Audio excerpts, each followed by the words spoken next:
भगवान, आपकी स्मृति क्यों इतनी चमत्कारिक है?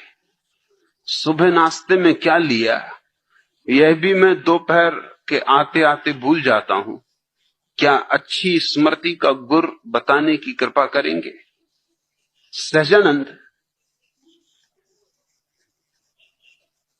मैं तुम्हें बता सकता हूं कि 1974 में 12 फरवरी को सुबह नाश्ते में मैंने क्या लिया, या 1977 में सुबह के भोजन में क्या लिया,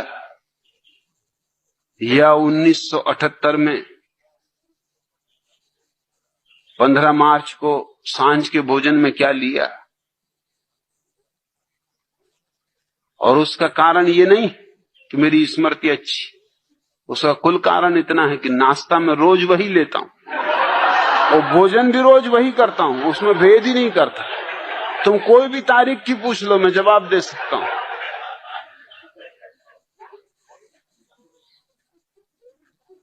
उसमें भूल चूक का उपाय ही नहीं।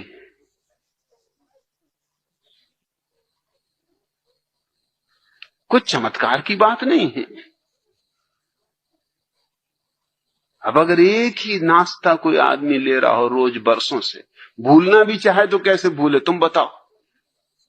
चमत्कार याद रखने में नहीं होगा, चमत्कार भूलने में हो जाए।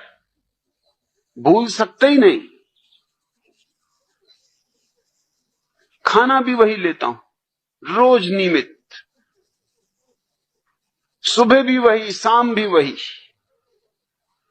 उतने ही कप चाय पीता हूं रोज, तारीख कोई हो, दिन कोई हो, साल कोई हो। स्वस्थ हूं कि बीमार, कोई फर्क नहीं करता। हर हालत में सब वैसा ही चलने देता हूं जैसा चलता है। इसमें कुछ स्मृति की खूबी नहीं है।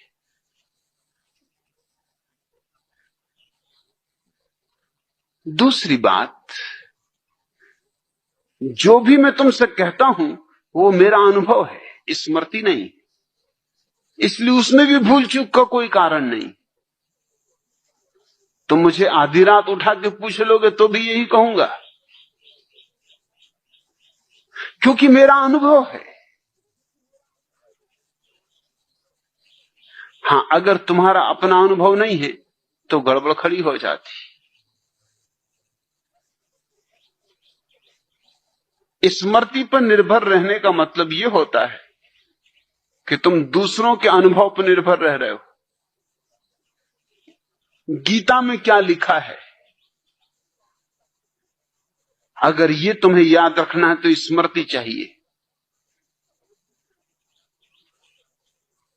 कुरान में क्या लिखा है, अगर ये तुम्हें याद रखना है तो स्मृति चाहिए। मैं गीता कुरान की फिक्र ही नहीं करता,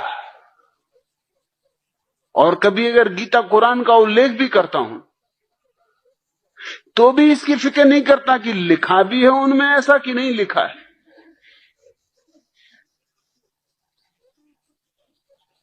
मैं नागपुर में था और मैंने एक बुद्ध के जीवन की कहानी कही कि बुद्ध एक रास्ते से गुजर रहे हैं। वो उनके बुद्धत्व के उपलब्धि के पहले की घटना है।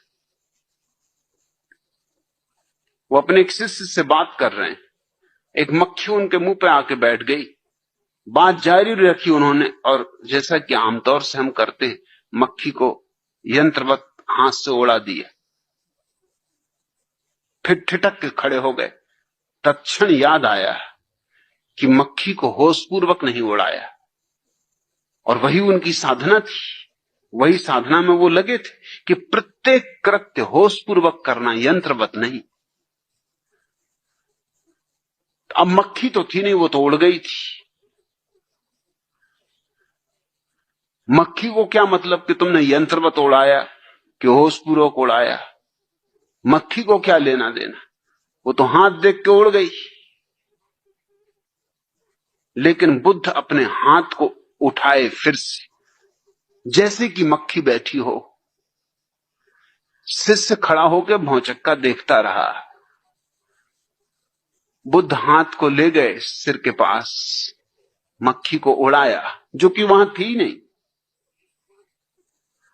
फिर वापस हाथ को नीचा किया, फिर जहां बात टूट गई थी वहां बात शुरू की। शिष्य ने कहा मैं बात तो भूल ही गया, मैं ये पूछना चाहता हूं ये आपने क्या किया? मक्खी तो कब की उड़ चुकी, आप पहले उड़ा चुके, अब क्या उड़ा रहे थे? बुद्ध ने कहा अब मैं इस तरह उड़ा रहा था जैसे कि मुझे पहले उड़ाना चाहिए था, भूल हो गई, भूल सुधार कर रहा था और देख रहा था कि किस तरह उड़ाना उचित होता, वो मैंने अनुभव करके देखा। एक बौद्ध भिक्षु मेरी ये बात सुन रहे थे, वो रात मुझसे मिलने आए, उन्होंने कहा कहानी तो आपने बड़ी अद्भुत कही, लेकिन मैं त्रिपिटक पढ़ चुका हूं, पूरे शास्त्र बौद्धों के, ये कहानी कहीं है ही नहीं। तो मैंने कहा जोड़ लेना, छूट गई होगी, लिखने वाले भूल गए होंगे। वो मुझे बहुत भौचक्के होकर देखे, उन्होंने कहा आप कहते क्या?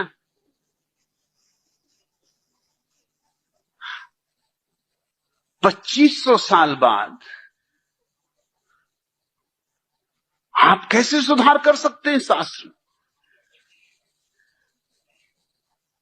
मैंने कहा मुझे शास्त्र से कुछ लेना देना नहीं, मैं बुद्धत्व का स्वाद जानता हूं।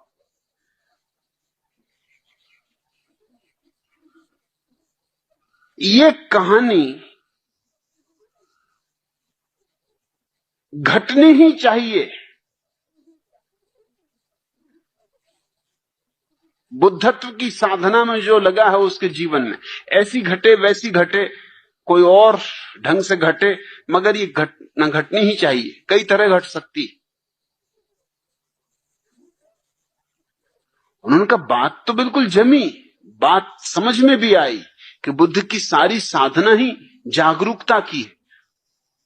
तो मैंने कहा कि बस बात जमने की बात है, बात समझने की बात है, बुद्ध की अंतरधारा के विपरीत तो नहीं है बात। उन्होंने कहा नहीं, अंतरधारा के विपरीत नहीं, अंतरधारा के बिल्कुल अनुकूल है।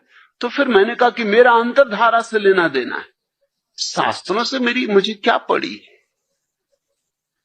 हो शास्त्र में तो ठीक, ना हो शास्त्र में तो ठीक। मैं कोई शास्त्रज्ञ नहीं हूं और न मुझे शास्त्रज्ञ होने में कोई रस है,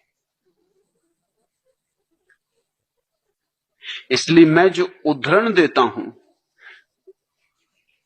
तुम ये मत सोचना कि ठीक वैसा उद्धरण तुम्हें मिल ही जाएगा, मिल भी सकता है ना भी मिले,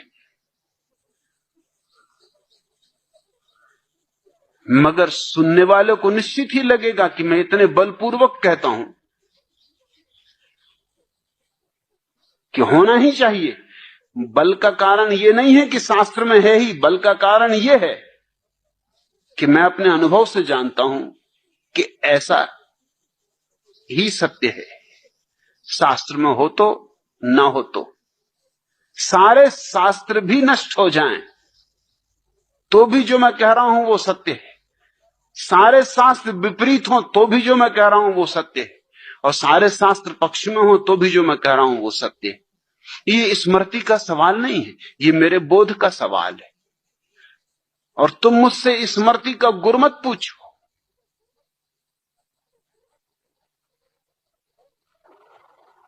तुम मुझसे बोध का गुर पूछो। मैं यहां स्मृति सिखाने के लिए नहीं बैठा हूं, स्मृति सीखनी हो कठिन मामला नहीं है, एक ही रास्ता, खूब घोंको, और कोई रास्ता नहीं है स्मृति का। जो भी याद करना है खूब घोंकते रहो उसको, बार बार दोहराओ ताकि लकीर पड़ जाए। कहावत तो सुनी ना, रसरी आवत जात है सिल पर पड़त निशान, पत्थर तक पे निशान पड़ जाता, रस्सी आते जाती रहे, आती रहे, जाती रहे। करत करत अभ्यास के जड़मती होत सुजान। सुजान नहीं होते, ख्याल रखना। जड़मती तो जड़मती ही रहते हैं, अभ्यास कितना ही करें। हाँ, स्मृति उनकी अच्छी हो जाती, पंडित हो जाते, सुजान नहीं। सुजान तो बात और है।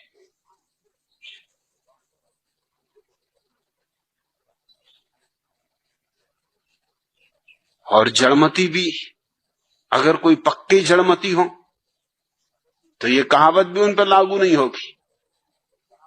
रस्सी आती रहे जाती रहे, घिस जाएगी, रस्सी टूट जाएगी, उनके सिल पे निशान वगैरह नहीं पड़ेगा। अगर सिल ही मजबूत हो तो क्या करेगी रस्सी। सहजानंद, अगर किसी चीज को याद करना है तो दोहराओ, दोहराते रहो। इसी तरह तो पाठ कर रहे हैं लोग बैठे रोज सुबह गीता का, कुरान का, दोहराते रहते हैं, दोहराते रहते हैं, दोहराते रहते हैं। तोते को भी तुम रोज रोज कहो कि कहते रहो मिट्ठू राम राम राम राम, तोता भी घबरा जाता है सुन सुन के कि राम राम राम राम, वो भी कहने लगता है कि राम राम राम राम। तोतों तक में स्मृति आ जाती, मगर कोई सुजान नहीं हो जाता तोता। मुझसे तो तुम पूछो बोध का गुर, बुद्धत्व का राज। इसलिए मुझसे पंडित नाराज है, क्योंकि उनको अड़चन होती, उनको हैरानी होती। वो शास्त्र की बंधी हुई लकीरों से जीते। मैं कबीर पर बोला तो कबीर पंथियों के जो प्रधान हैं उनका पत्र आया, लंबा पत्र आया कि और तो आपने सब अच्छा कहा, लेकिन एक जगह आपने कबीर की इस तरह व्याख्या की जो शास्त्रीय नहीं। तो मैंने उनको लिखवा दिया कि वो शास्त्रों का दुर्भाग्य, उसमें मैं क्या कर सकता हूं। मुझे जो कहना है वही कहूंगा। शास्त्र का समर्थन मुझे मिलना चाहिए, इसकी न तो अपेक्षा है न जरूरत है न प्रयोजन है। मैं जो भी बोल रहा हूं उसका प्रमाण मैं हूं, उसका प्रमाण कहीं और नहीं। इसलिए मैं सारी बातों को बलपूर्वक बोल सकता हूं। ऐसा बल स्मृति का नहीं होता, ऐसा बल स्मृति में हो ही नहीं सकता, और भूलने का कोई सवाल ही नहीं उठता। अपना अनुभव है, भूलूं भी तो कैसे भूलूं। जो जाना है सो जाना है। इधर से पूछो, उधर से पूछो, हजार ढंग से पूछो, मैं वही कहूंगा जो मुझे कहना है। कई लोगों ने मुझे खबरें की कि आप भी गजब हैं, कबीर पे बोलते हैं तो ऐसा लगता है कबीर ठीक, और मीरा पे बोलते हैं तो ऐसा लगता है मीरा ठीक, और रैदास पे बोलते हैं तो ऐसा लगता है रैदास ठीक, और फरीद पे बोलते हैं तो ऐसा लगता है फरीद ठीक, और नानक पे बोलते हैं तो लगता है नानक ठीक। मैं उनको कहना चाहता हूं कि मुझे उनके ठीक को गलत होने से कुछ लेना नहीं, मुझे तो जो ठीक है वही बोलना है। वो तो बोतलें हैं, शराब में अपनी भरता हूं। अब बोतलों से शराब में क्या फर्क पड़ता है। नानक की बोतल कि कबीर की बोतल, गगरी किसी की भी, अनुभव तो मैं अपना डालता हूं। इसलिए पंडित नाराज होते। कबीर पंथियों का जो पंडित है वो नाराज होगा। जो लोग अनुभव की दिशा में चल रहे हैं वो तो कबीर के संबंध में मैंने जो कहा है उससे आह्लादित हो जाएंगे, मगर कबीर को पांडित्य की तरह पकड़ने वाला आदमी नाराज हो जाएगा। अब कबीर जैसे आदमी को भी तुम पंडिताऊ ढंग से पकड़ते हो तो हद हो गई। तो तुम किसको छोड़ोगे। कबीर ने कहा है मसी कागज छुओ नहीं, कि मैंने कभी कागज और स्याही हाथ से नहीं छुई। और कबीर ने कहा लिखा लिखी की है नहीं, देखा देखी बात। मगर कबीर को मानने वाले उनके जो बड़े महंत थे, उनने पत्र लिखा बड़े गुस्से में कि आपने जो कहा ये शास्त्र के विपरीत पड़ रहा है। और कबीर कहते हैं लिखा लिखी की है नहीं, देखा देखी बात। और मैं देखा देखी बात कर रहा हूं, वो लिखा लिखी की बात उठा रहे हैं। अब कबीर के साथ कौन है, मैं हूं या ये महंत?